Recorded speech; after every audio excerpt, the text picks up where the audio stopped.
السلام علیکم، آپ دیکھ رہے ہیں ہو کیا رہا ہے۔ میں ہوں فیصل عباسی، عارف نظامی صاحب ساتھ ہیں۔ بہت شکریہ نظامی صاحب آپ کا۔ پاکستان ڈیموکریٹک موومنٹ کی جانب سے یہ اعلان کر دیا گیا ہے کہ گجرانوالہ کے جناح اسٹیڈیم میں انہیں تاحال جلسے کی اجازت نہیں دی گئی، لہٰذا جمعہ کے روز 16 اکتوبر کو جلسہ گجرانوالہ جی ٹی روڈ پر ہوگا۔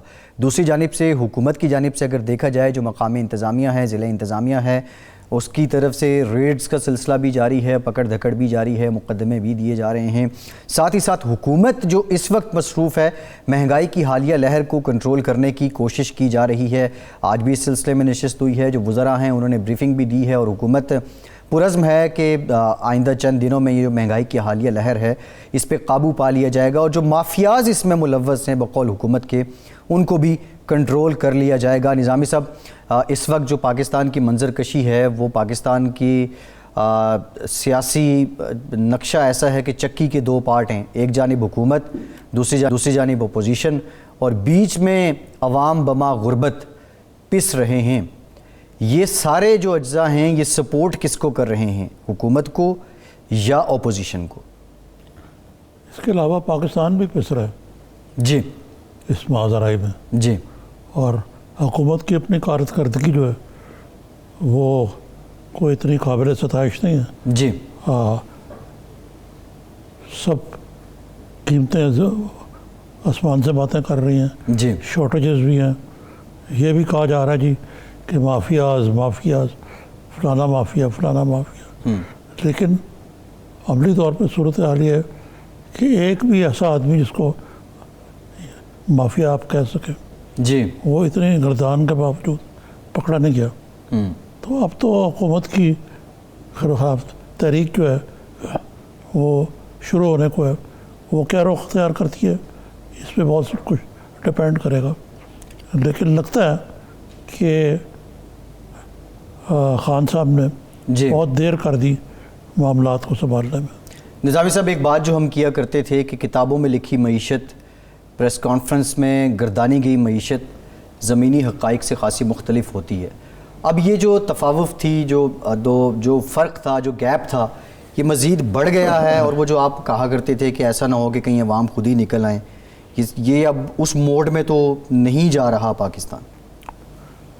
کچھ کہا نہیں جا سکتا کہ عوام نکلنے کا موڈ میں ہے یا نہیں ہے، لیکن اس کے باوجود جو صورتحال ہے اس میں کبھی امکان ہے، زیادہ امکان ہے پچھلے 2.5 سال میں، تقریباً 2.5 سال میں کہ ایک حکومت کے مقابلے میں، کہ لوگ جو ہیں وہ سڑکوں پر نکل آئے۔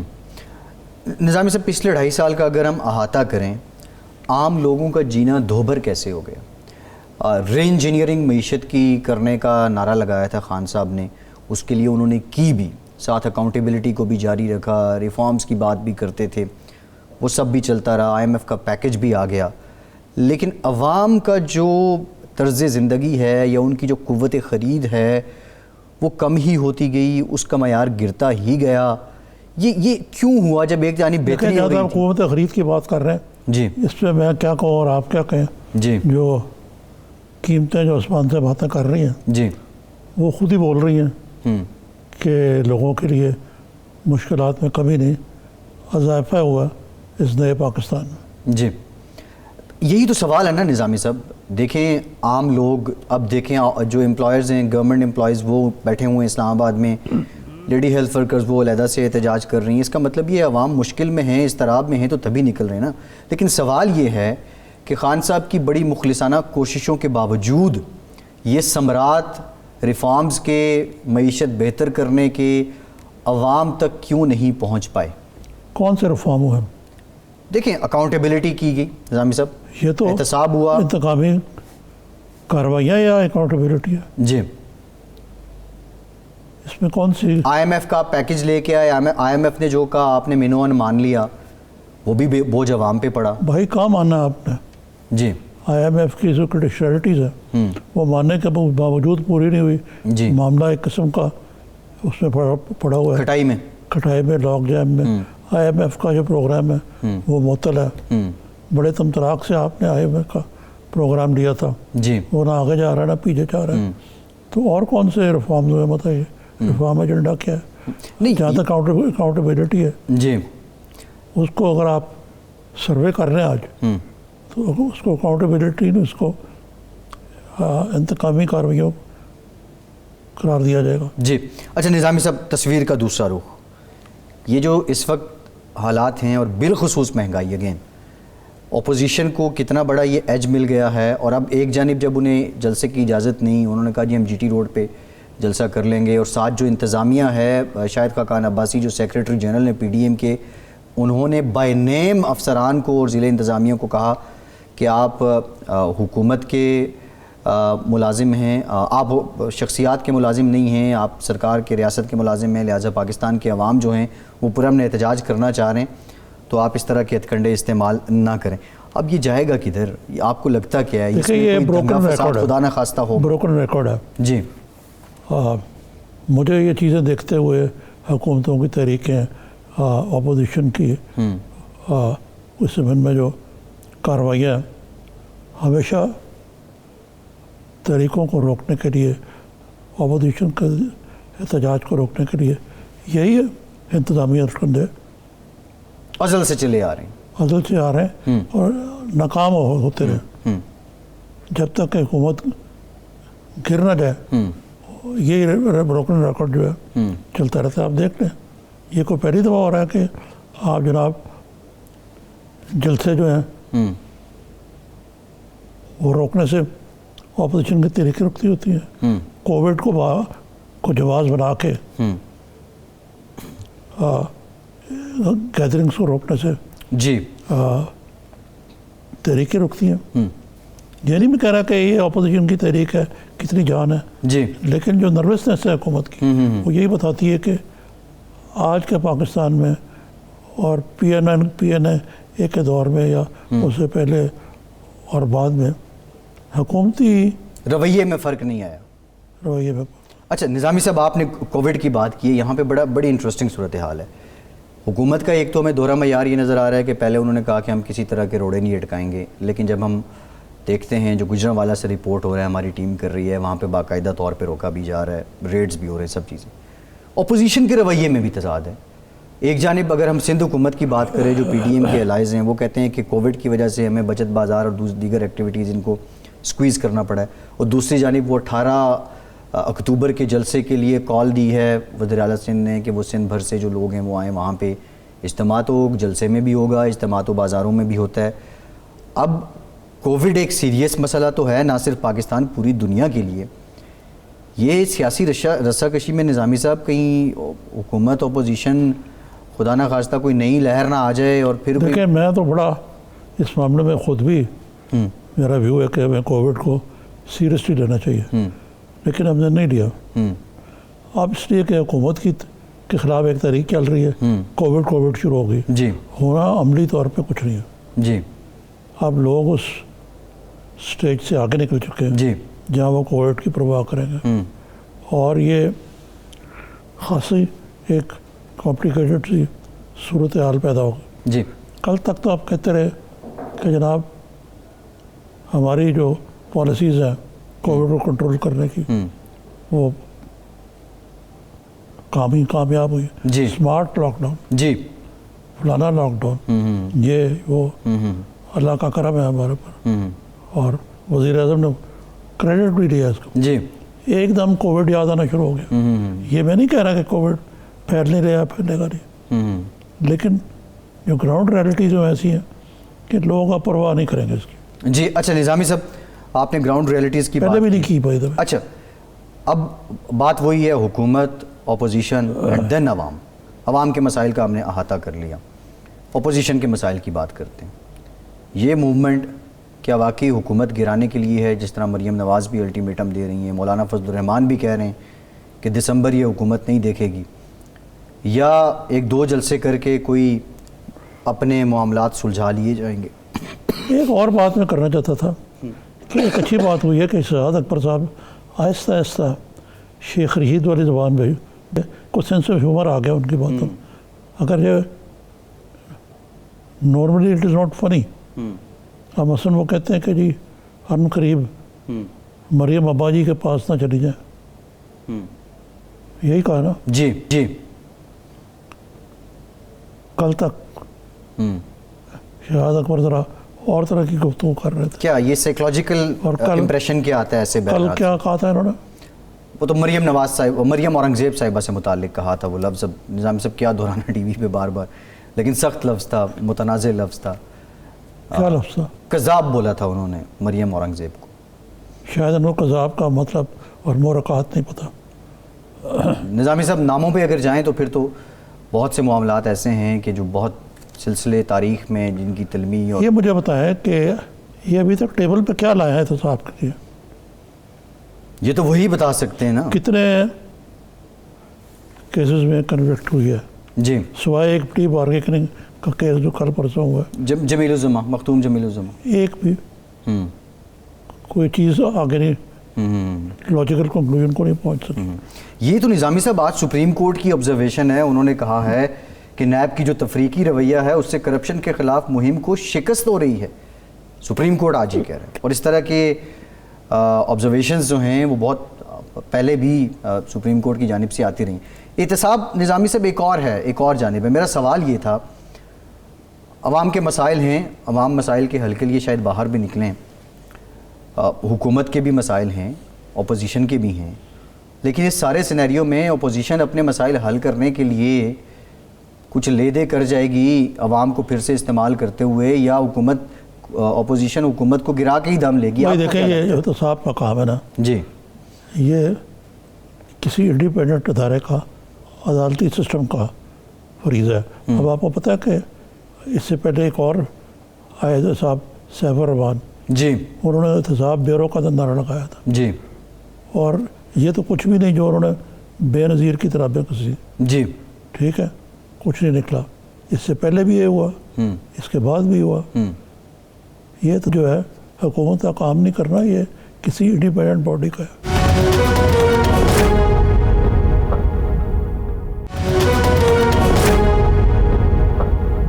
شاہ محمود قریشی صاحب، وزیر خارجہ پاکستان، ہمارے ساتھ موجود ہیں. شاہ صاحب بہت شکریہ آپ کے وقت کا. نظامی صاحب، اور یہ سب یہ کس طرف جاتے ہوئے نظر آ رہی ہے آپ کو؟ ایک طرف تو حکومت کا احتساب پہ زور، دوسری طرف لگتا ہے کہ تھوڑی سی نروسنس ہے اس سو کالڈ اپوزیشن کی موومنٹ کے بارے میں. تو آپ سمجھتے ہیں کہ پوری طرح یہ قابو میں بھی آ جائے گا، یا یہ آپ سمجھتے ہیں کہ یہ موقع اچھا ہے کہ کوئی ڈائلاگ کر کے معاملات کو سلجھایا جائے؟ دیکھیے، پہلی بات تو یہ ہے کہ نظامی صاحب، اپوزیشن جلسے کرتی رہتی ہے اور جلسوں سے نہ کبھی خائف ہونا چاہیے نہ ہم خائف ہیں. جلسہ ان کا حق ہے، ضرور کریں، لیکن قانون کے دائرے کے اندر رہتے ہوئے ضرور کریں. قانون کو ہاتھ میں نہ لیں. باقی اپنا موقف پیش کرنا چاہتے ہیں ضرور پیش کریں، ہمیں کوئی اعتراض نہیں ہے. اور دوسرا، آپ کہتے ہیں معاملات گفتگو فریض سے. دیکھیے، گفتگو فریض ہر ایشو پہ ہو سکتی ہے، لیکن جو قومی نوعیت کے ہو، مثال کے طور پر ابھی گلگت بلتستان کے انتخابات ہو رہے ہیں. اس پہ اپوزیشن نے کہا کہ جی ہم چاہتے ہیں شفاف انتخابات ہونے چاہیے. ہم نے کہا بالکل، آئیے بیٹھ کے بات کرتے ہیں اور آپ بتائیں آپ کی کیا تجاویز ہیں. ہم آپ کی تجاویز کو انکارپوریٹ کرنے کو تیار ہیں، ٹھیک ہے. لیکن 2 میٹنگز رکھی، دونوں میٹنگز میں بیٹھنے سے انکار کر دیا. بدقسمتی سے ان کا جو بیانیہ یہ ٹی وی پہ دیتے ہیں اور جو بند کمرے میں ہوتا ہے وہ مختلف ہوتا ہے. کہتے کچھ ہیں، کرتے کچھ ہے. نتیجتاً یہ ہے کہ وہ نشست نہ ہو سکی، ملاقات نہ ہو سکی، کوئی تجاویز ان کی نہ آ سکی. اور اب انتخابات ہوں گے، اگر انتخابات کے نتائج ان کی مرضی کے برعکس آئے تو کہیں گے دیکھا دھاندلی ہو گئی. اب دیکھیے یہ کب تک ہمارے ملک میں یہ سلسلہ چلے گا اور کب ہم سیکھیں گے اور کب ہم اس چیز سے باہر آئیں گے. 2018 کے انتخابات، بھئی اگر آپ کو انتخابات اتنے ہی نامناسب دکھائی دیے تو آپ اسمبلیوں میں بیٹھے کیوں؟ آپ نے صدارتی انتخاب میں حصہ لیا، آپ اسمبلیوں میں پوری 2 سال کارروائی کا حصہ رہے، اب کہتے ہیں کہ انتخابات درست نہیں تھے. ایسا نہیں ہوتا. یہ میں سمجھتا ہوں ان کا ایک ایجنڈا ہے، اور ایجنڈا ہے کہ جو احتساب کا عمل ہے اس سے یہ اپنا پہلو بچانا چاہتے ہیں. اور اس کی وجہ سے یہ ایک پورا ایک نقطہ نظر وہ اپنا پیش کر رہے ہیں. ضرور کر لیں, ہمیں اس پہ کوئی اعتراض نہیں. یہ بتائیے قریشی صاحب کہ یہ جو آپ نے کہا کہ صورت حالیہ ہے, تو کوئی آپ کو امکان لگتا ہے کہ یہ کوئی کامیابی سے امکنار ہو سکتے ہیں اپنے عزائم کی تکمیل میں؟ کیونکہ بات چیت کے علاوہ اور تو کوئی رستہ نظر نہیں آتا ان چیزوں کا, اور بات چیت بھی کس ایجنڈے پہ ہوگی؟ اس سے پتہ نہیں ہو سکتی نا کہ آپ اپنی حکومت چھوڑ کے گھر چلے جائیں اور ان کو جی آئیے تشریف لائیں آپ. نہیں ہے نا جس پہ بات کی جائے. ایک حکومت ہے, اس کے پاس عوام کا مینڈیٹ ہے, وہ ایک میعاد کے لیے منتخب ہوئی ہے, اس کی کارکردگی کو لوگوں نے جج کرنا ہے اس کے ٹرم کے اختتام پر. اگر کارکردگی سے مطمئن ہوں گے تو الیکٹ کر لیں گے, اگر نہیں ہوں گے تو ان کو موقع دے دیں گے. اب یہ بیچ دھارے وہ چاہتے ہیں کہ ہم نے حکومت کو پار اٹھا پھینکنا ہے. جی تو یہ روایت تو میرے بھائی مناسب نہیں ہے. اس روایت سے تو آپ پورے جو جمہوری عمل ہے اس کو نقصان پہنچا سکتے ہیں, اور اس کو آپ کو کچھ حاصل وصول نہیں ہوگا. آپ ملک میں جو اس وقت دیکھیے جو اکنامک ریکوری ہے اس کے راستے میں رکاوٹ بن رہے ہیں. جب عدم استحکام ہوگا تو اکنامک ریکوری میں رکاوٹ آئے گی. اس کے ساتھ ساتھ ہم نے روکا نہیں ہے ان کو, لیکن ان کو یہ بتایا ہے کہ اس وقت کورونا کی وبا کا ایک اور سپائک آ رہا ہے. دنیا جہان میں اس وقت رائزنگ ٹرینڈ ہے, اور آپ اس قسم کے جو بڑے اجتماعات کریں گے تو اس سے آپ عام شہری کو ایکسپوز کر رہے ہیں, اس کو اور اس کے خاندان کو آپ خطرے میں ڈال رہے ہیں. لیکن اس کے باوجود آپ کرنا چاہیں شوق سے کر لیں. جی. اچھا شاہ صاحب, ایک اور جو بڑی کامیابی جو آپ کی وزارت کے حصے میں آتی ہے وہ بھی اس سارے شور میں اس طرح جس طرح پذیرائی ملنی چاہیے تھی وہ ایک طرح سے شاید نہ مل سکی ہو. ایک تو اس سے متعلق اپنا بتائیے گا, اور دوسرا آپ نے کووڈ کا بھی ذکر کیا ہے. اپوزیشن یہ بھی الزام لگا رہی ہے کہ کووڈ کی آڑ میں گجرانوالہ میں جو اس وقت پکڑ دھکڑ ہو رہی ہے, انتظامیہ کارروائی کر رہی ہے, یہ حکومتی ایما پہ ہو رہا ہے. اور حکومت کا یہ دوہرا رویہ ہے, اپوزیشن کا کہنا ہے ایک جانب وہ کہتے ہیں ہم روڑے نہیں اٹکائیں گے, اور دوسری جانب اس طرح کی سلسلے آگے بڑھائے جا رہے ہیں. ایک اور بھی بات ہے جی کہ کووڈ کی پرواہ بھی ہے لوگوں کو. جی, لوگوں سے مراد حکومت اپوزیشن دونوں کو. شاہ صاحب دیکھیے کووڈ تو ایک حقیقت ہے, لوگوں کو پرواہ ہونی بھی چاہیے, کیونکہ ان کو یہ حقیقت ہے کہ لاکھوں لوگ کووڈ سے دنیا میں متاثر ہوئے ہیں, اور لاکھوں لوگ اس سے مطلب ہے کہ ہلاک ہوئے ہیں. تو یہ ایک حقیقت ہے, اس حقیقت سے آنکھ تو نہیں چرائی جا سکتی. یہ اللہ کا کرم ہے کہ ہمارے ملک پر بہت مہربانی رہی ہے, اور جو اندیشے تھے ان اندیشوں سے ملک محفوظ رہا ہے. اموات بھی کم رہی ہیں اور متاثرین بھی نسبتاً کم رہے ہیں. لیکن اس کا یہ مطلب نہیں ہے کہ خطرہ نہیں ہے, خطرہ اپنی جگہ پر جا موجود ہے. باقی پکڑ دھکڑ دیکھیے اپوزیشن کا کام ہے کہ وہ یہ چیزوں کو اسپیکولیٹ کریں, بات کو بڑھا کے پیش کریں, ہمدردیاں حاصل کریں. تو سیاست میں اس عمل سے ہم گزرے ہیں, ہمیں ان سب ہتھ کنڈوں کا علم ہے. جی, جو آپ کی وزارت کی کامیابی, پاکستان پھر سے رکن بن گیا ہیومن رائٹس کونسل کا, شاہ صاحب اس سے متعلق کیا کہنا چاہیں گے؟ یہ دیکھیے مجھے اس پہ اللہ کا شکر ہے, یہ یقیناً ہماری ایک سفارتی کامیابی ہے. 191 ووٹ کاسٹ ہوتے ہیں اور 169 ووٹ پاکستان کو ملتا ہے. اگر آپ اس تناظر میں دیکھیں کہ ہندوستان کی یہ ایک کامیابی پالیسی نہیں ہے آئسولیشن والی کہ پاکستان کو آئسولیٹ کرنا ہے, وہ تو اس کے برعکس ہو گئی. ہندوستان کا جتنا بیانیہ تھا کہ جی افغانستان کے متعلق ہم پہ جو انگلیاں اٹھایا کرتے تھے, دنیا نے ہمارے بیانیہ کو تسلیم کیا.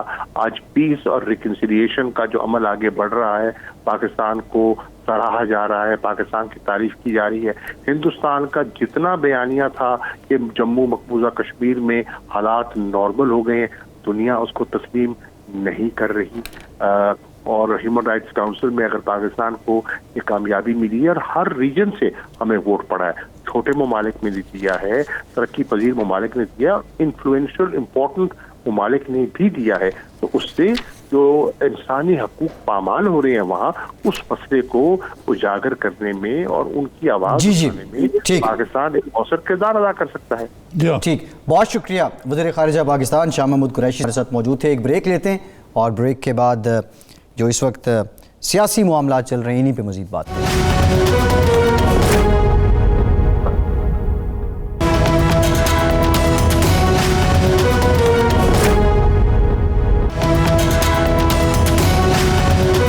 بریک کے بعد ایک بار پھر سے آپ کو خوش آمدید کہیں گے. ملک میں جاری جو سیاسی کشمکش ہے اس پہ ہم بات کر رہے ہیں. نظامی صاحب, پی ٹی آئی کی جو اہم عہدے ہیں یا جو وزارتیں ہیں, کچھ خبریں آ رہی ہیں, ایک اخبار نے بھی چھاپا ہے کہ رد و بدل بھی کچھ ہو رہا ہے اور پھر سے یہ ٹیمز ان میں شفل ہو جائے گا.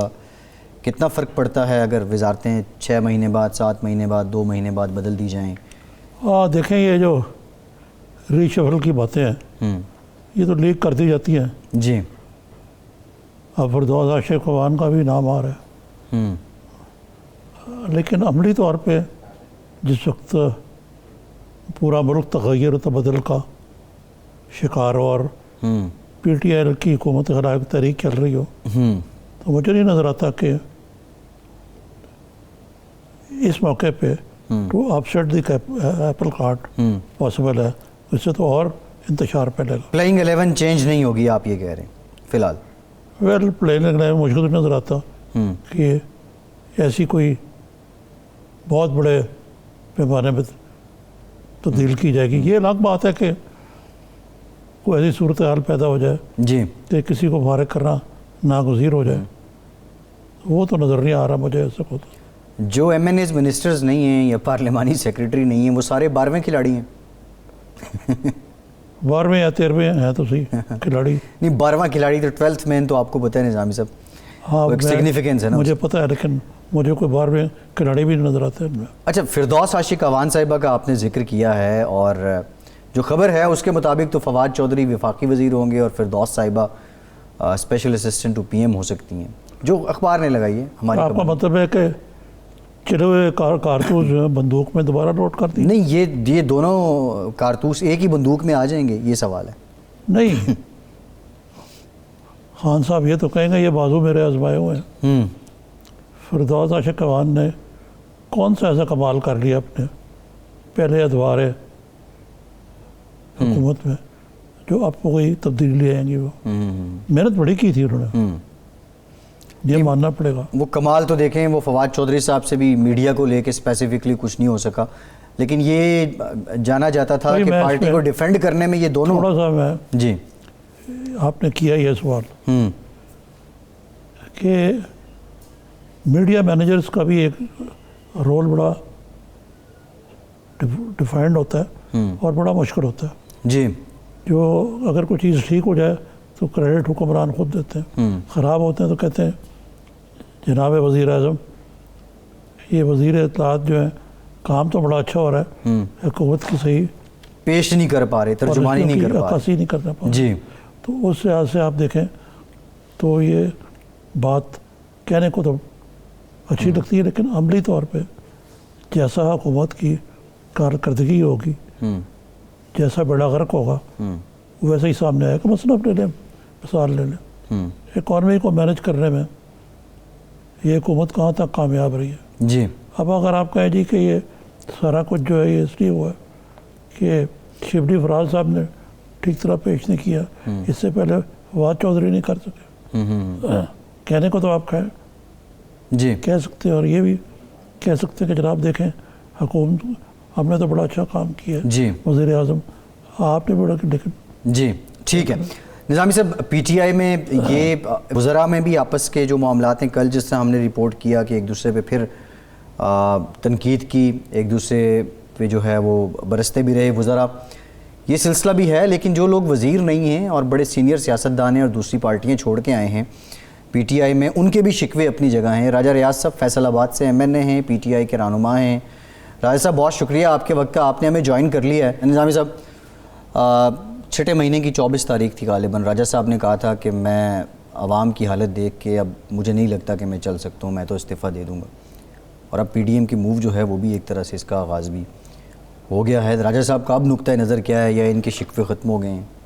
ہاں یہ تو ہم سے ہی پتہ لگے گا جی لیکن جو راجہ صاحب بات کہہ رہے تھے جی وہ ٹھیک ہی لگی مجھے. اب راجہ صاحب کے شکوے تو بڑھ دینے چاہیے, جی. کم کیسے ہوں گے؟ راجہ صاحب سے ہی جانتے ہیں نظام صاحب. جی راجہ صاحب. جی شکریہ نظامی صاحب, السلام علیکم جی. وعلیکم جی. بات یہ ہے جی کہ ہم جمہوری لوگ ہیں, اور جمہوریت میں آپ اپنے جو خیالات ہیں یا جو حقیقت ہے وہ بیان کرنے کا ہر انسان کو حق ہے, اور جہاں پہ بھی ہم سمجھتے ہیں کہ یہ چیز ٹھیک نہیں ہو رہی ہمارے خیال میں, اس کی نشاندہی ہم میڈیا پہ بھی کرتے ہیں اور عمران خان صاحب کے سامنے بھی کرتے ہیں, کیونکہ یہ ہمارا فرض ہے کہ تصویر کی اصل پکچر جو ہے وہ عمران خان صاحب کو دکھائی جائے اور اصل حقائق سے انہیں آگاہ کیا جائے. میں نے انہیں یہ کہا تھا ان کے سامنے کہ آٹا اس وقت 100 روپے کلو ہے, اور چینی 100 روپے کلو ہے, اور آٹا 70 روپے کلو ہو گیا ہے. اس طرح عوام ہم سے کسی صورت خوش نہیں ہوں گے, اور ابھی تک بھی میں عمران خان صاحب کے ساتھ ہوں, اور ان کا وہ میرے لیڈر ہیں, ان کے ساتھ ہوں. کچھ لوگ میرے خلاف پراپوگنڈا کر رہے ہیں کہ 16 تاریخ والے جلسے میں میں استعفیٰ دے کے اس میں جلسے میں مسلم لیگ پی ڈی ایم کے جلسے میں جا رہا ہوں. میں قطعاً نہیں جا رہا, کسی صورت نہیں جا رہا. لیکن ایک بات میں ضرور کہوں گا کہ جو خان صاحب کو مہنگائی پہ فوراً کنٹرول کرنا پڑے گا. لوگ ہم سے مہنگائی کی وجہ سے ناراض ہیں. پہلے کرونا رہا تھا, اب کرونا اللہ کا شکر ہے کافی بہتر ہے حالات, لیکن مہنگائی جو ہے خاص کر گیس کا بل, بجلی کا بل, اور کھانے پینے آٹا چینی گھی جو ہے, اس نے پی ٹی آئی کے حکومت کو بہت نقصان پہنچ رہا ہے. خان صاحب کو نقصان پہنچ رہا ہے, ہمیں نقصان پہنچ رہا ہے, اور اس پر ہمیں سیریسلی سوچنا پڑے گا. میں اب بھی یہ سمجھتا ہوں کہ ہمارا فرض بنتا ہے کہ جو اصل حقائق ہیں وہ عمران خان صاحب کے سامنے بتائے جائیں, تاکہ انہیں اصل پکچر پتہ چلے اور وہ اس پر فیصلے کر سکے. بدقسمتی یہ ہے کہ کچھ لوگ جو آج تک کونسلر منتخب نہیں ہوئے, وہ سارا حکومت کا مین کرنا درنا ان کے ہاتھ میں ہے, اور جب حکومت جانی ہے انہوں نے بیگ اٹھانا ہے اور اسی رات انہوں نے جہازوں میں بیٹھ کے فرار ہو جانا ہے, اور فیس کرنا ہے ہم نے. ہم جب فیس کرنے نکلیں گے تو لوگ ہمیں کہیں گے کہ آپ نے جب آپ حکومت میں تھے ہمارے لیے کیا کیا, آپ نے خان صاحب کو کیوں نہیں سچ بتایا. اس لیے ہم اپنا فرض سمجھتے ہیں جی. اور اس میں جو ہم سچ عمران خان صاحب کو بتاتے ہیں اس میں ہمارا فائدہ کم ہے, اس میں طریق انصاف کا فائدہ زیادہ ہے, اس میں عمران خان صاحب کا فائدہ زیادہ ہے. اس وقت بھی میں سمجھتا ہوں کہ ہماری حکومت کو فوری طور پر ایسے اقدامات کرنے چاہیے جس سے مہنگائی کم ہو, لوگوں کو روزگار ملے. ہم نے وعدے بہت کیے ہوئے ہیں اور وہ پورے کرنے میں ہم اب تک اس پوزیشن میں نہیں ہو سکے. تقریباً 2.5 سال گزر چکے ہیں. ہمیں فوری اقدامات کی اب ضرورت ہے, کیونکہ اگر یہ 6 مہینے اور گزر گئے تو پھر میں یہ سمجھتا ہوں کہ ہمارے پاس ٹائم نہیں رہے گا. یہ ٹائم بہت قیمتی ہے. اچھا راجہ صاحب ایک بریک لیتے ہیں, فائدہ اٹھا لیا اور ایک بریک لیتے ہیں. بریک کے بعد یہیں سے گفتگو کا سلسلہ جو پی ٹی آئی میں منتخب لوگ ہیں اور غیر منتخب مشیران ہیں یا کی پوسٹ پہ جو لوگ ہیں, ان کا اور آپ لوگوں کا جو منتخب لوگ ہیں بنیادی مسئلہ کیا. بریک کے بعد اس پہ بات کرتے ہیں, ہمارے ساتھ رہیے.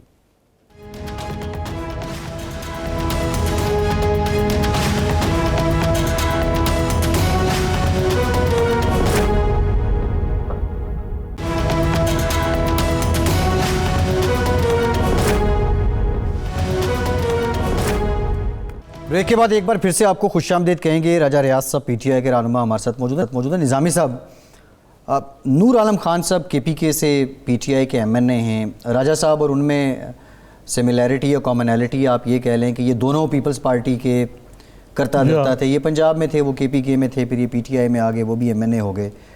وہ کہتے ہیں کہ اللہ کے فضل و کرم سے اس حکومت میں میرا کوئی بھی کام نہیں ہو رہا, اور میرے حلقے میں ایم پی اے کا کام ہوتا ہے, میرا نہیں تحریک انصاف کا ایم این اے ہوں. میرا حال یہ ہے کہ لوگ گالیاں دیتے ہیں. ہم کشتیاں جلا چکے ہیں, اگلے الیکشن میں دیکھیں گے کیا کرنا. جی راجہ صاحب, کوئی تھوڑے کام ہو رہے ہیں اتنے بھی یہی حال ہے. سر اوور آل پورے پاکستان میں یہی حال ہے اور ہر طرف بین ہے. ہمارے جو لوگ ریٹائر ہو رہے ہیں صوبائی محکموں میں یا وفاقی محکموں میں، ان 2 سالوں میں جو لوگ ریٹائر ہوئے ہیں اس کی جگہ نئی بھرتیاں نہیں ہو رہی. مثال میں آپ کو ایک دیتا ہوں کہ ایک سکول ہے، وہاں پہ اگر 14 ٹیچر تھے پڑھاتے، اب ان 2 سالوں میں 6 ریٹائر ہو گئے ہیں، باقی 8 رہ گئے. اور اب مجھے ہیڈ ماسٹر بتا رہا تھا کہ آپ بتائیں اب سکول کھل گئے ہیں، میں 8 ٹیچروں کے ساتھ، جو 14 بھی میرے پاس کم تھے، 1200 تعداد ہے میرے پاس بچوں کی، تو میں کیا کروں، مجھے بھرتی کر کے دیں. اب بھرتی پہ پابندی ہے. اب یہ فیصلہ نہیں ہو پا رہا کہ بھرتی پہ پابندی اٹھائی جائے، لوگوں کو نوکریاں دی جائیں. اس سے ہماری پرفارمنس جو ہے وہ بھی ڈسٹرب ہو رہی ہے، گورننس بھی ڈسٹرب ہو رہی ہے. اور میں خان صاحب سے، آپ کے پروگرام کے وساطے سے اپیل کرتا ہوں کہ جو ان 2 سالوں میں وفاقی یا صوبائی محکموں میں لوگ ریٹائر ہوئے ہیں، نئی نوکریاں پہ شک نہ دیں، وہاں پہ بھرتیاں فوری طور پہ حکم دیں کہ بھرتیاں کی جائیں، تاکہ وہ دفتر جہاں پہ 8 بندے تھے اب 4 رہ گئے ہیں، وہاں پہ 8 بندے پورے ہوں اور وہ ڈلیور کر سکے، وہ گورننس بہتر کر سکے، وہ پرفارمنس دے سکے. تو اس طرح کے ایشو ہیں. ان ایشو کو اگر ہم ایڈریس نہیں کریں گے تو ہماری گورننس اور خراب ہوگی، جو کہ روز دن خراب ہوتی جا رہی ہے. اس لیے ہمیں گورننس کو بہتر کرنے کے لیے کچھ ایسے اقدامات ہیں جو فوراً اٹھانے چاہیے. اور اس کے لیے آپ کو اگر خان صاحب مہربانی کریں، میں ان سے اپیل ہی کر سکتا ہوں، میرے لیڈر ہیں، کہ اس طرح کے اقدامات اٹھائیں اور لوگوں کو مہنگائی کے لیے آپ ٹرک کھڑے کر دیں. بھٹو صاحب کے زمانے میں ڈپو بن گئے تھے، ہر چوک میں ٹرک کھڑا کر دیں، اس پہ آٹا لگا دیں، چینی لگا دیں، لوگوں کو سستی چیزیں جو گورنمنٹ کی پرائس ہے اس پہ لوگوں کو چیزیں ملنی شروع ہو جائیں گی، لوگوں کو فوراً ریلیف ملے گا. اسی طرح بجلی اور گیس پہ ہمیں بڑا سیریسلی سوچنا پڑے گا کہ اس کو کس طرح ہم نے کنٹرول کرنا ہے. ہمارا جو فیلڈ میں پرابلم ہے اس وقت وہ مہنگائی ہے، اور اس کو ایڈریس کرنا ہمارے لیے، اور بے روزگاری ہے. یہ 2 اگر ہم ایڈریس کر لیں تو خان صاحب ماشاءاللہ ایماندار آدمی ہیں، ان کے مخالف بھی یہ کہتے ہیں کہ وہ ایماندار ہے، لیکن آگے آ کے جو پرفارمنس ہے وہ لوگ چاہتے ہیں کہ ہمیں کچھ کر کے دکھائیں، جو کہ ہم کر کے دکھا نہیں پا رہے. یہ ہے ایشو. اس کو اگر ہم ایڈریس کر لیں گے تو ہم کامیاب ہیں، پھر ہمیں کوئی نہیں روک سکتا. اصل چیز تو یہ ہے نا، اصل چیز تو یہی ہے کہ کامیابی کی براس یہی ہے کہ آپ نے کہاں تک ڈیلیور کیا. اگر یہ اس پر آ جائیں تو بالکل -0 والا مسئلہ ہے. اب آپ نے مہنگائی کا ذکر کیا، پھر یہ کہا کہ کام نہیں ہو رہے ہمارے، تو پھر ہو کیا رہا ہے اگر دیکھا جائے تو؟ یہ وقت نکلتا جا رہا ہے اور اپوزیشن کو رنگیتا تو جا رہا ہے، لیکن کوئی ایسی کوئی پرفارمنس جو ہے وہ سامنے نہیں آ رہی جس کے بیسس پہ لوگ کہیں کہ جی ہاں ٹھیک ہے، جو بھی ہے کچھ تو لوگوں کو مل رہا ہے. نظامی صاحب آپ میرے لیے بہت قابل احترام ہیں. ضیاء الحق پیپلز پارٹی ختم نہیں کر سکا تھا. یہ روند کے یا تشدد کے ذریعے آپ کسی کی آواز کو دبا نہیں سکتے. یہ ہسٹری اٹھا کے دیکھ لیں، جیسے ہی آپ کسی کو دبانے کی کوشش کرتے ہیں وہ اور ابھر کے سامنے آتا ہے. تو میں تو سخت اس چیز کے خلاف ہوں. ہم اس وقت پیپلز پارٹی میں تھے، ہمیں جیلوں میں رکھا گیا، ہمیں لالچ دیے گئے، مجھے ضلع ناظم کہا جاتا تھا کہ آپ صرف ایک دفعہ ملاقات کر لیں ہم آپ کو ضلع ناظم بنا دیں. میں نے کہا میں نے نہیں کرنی، میں پارٹی کے ساتھ کمیٹڈ ہوں. تو یہ ہم نے اقتدار بھی دیکھا ہوا ہے، آفریں بھی دیکھی ہوئی ہیں، جیلیں بھی دیکھی ہوئی ہیں. تو اپوزیشن کو یہ سوچ بہت، میں سمجھتا ہوں جو کوئی خان صاحب کے گرد وہ لوگ ہیں جو سمجھتے ہیں کہ ہم اپوزیشن کو دبا لیں گے، یہ ان کی بہت بڑی غلط فہمی ہے. کون لوگ ہیں راجہ صاحب خان صاحب کے گرد؟ کون لوگ ہیں راجہ صاحب؟ جی کون لوگ ہیں خان صاحب کے گرد جو ان کو یہ مشورے دے رہے ہیں؟ آپ کو بھی پتا ہے، میرے خیال میں تو جو جتنے غیر منتخب لوگ ہیں وہ لوگ ہیں. نہیں، مثال کے طور پہ کسی کا نام لے لیں. میرا خیال ہے جی مثال کے طور پہ میں نام نہیں کسی کا بھی لیتا. میرے لیے مطلب کہ جو خان صاحب کی ٹیم ہے، میرا فرض بنتا ہے کہ ان کا احترام کروں کہ خان صاحب میرے لیڈر ہیں. لیکن خان صاحب نے اب یہ خود ان پہ ڈیسیژن ہے. کتنے لوگ آپ کے ہم خیال ہیں ہمارے راجہ صاحب؟ آپ جیسے خیالات پی ٹی آئی میں کتنے ایم این ایز رکھتے ہیں؟ فارورڈ بلاک کی بھی بات کی. جی ہم خیال لوگوں کی بات کی تھی جو ابھی بھی آپ کی طرح شکوے تحفظات نہیں، کوئی فارورڈ بلاک نہیں ہے، کوئی فارورڈ بلاک نہیں ہے، سب عمران خان کے ساتھ ہیں. لیکن یہ جو میں بات کر رہا ہوں یہ منتخب لوگ تقریباً منتخب لوگ، چاہے وہ وزیر ہو چاہے مشیر ہو، منتخب، وہ ان کی سب کی یہ سوچ ہے کہ یہ اس طرح سے بہتری نہیں آ سکتی، کیونکہ ان لوگوں کو اصل عوام کے مسائل کا پتہ نہیں ہے. ان کا قصور نہیں ہے، ان کو عوام کے مسائل کا پتہ نہیں ہے، اس لیے وہ اس چیز کو ڈریس ہی نہیں کر پا رہے. اگر ان چیزوں کو ڈریس کریں، یا مہنگائی پہ کس طرح کنٹرول کرنا ہے، گورننس کو کس طرح کرنا ہے، انہیں یہ فکر ہو کہ ہم بھرتیاں کریں، کیونکہ ہمارے محکموں میں جی راجہ صاحب پروگرام کا وقت ختم ہو گیا. بہت شکریہ. راجہ ریاض پی ٹی آئی کے ہمارے ساتھ موجود تھے. نظامی صاحب آپ کا بھی شکریہ. آج کے پروگرام سے اتنا ہی.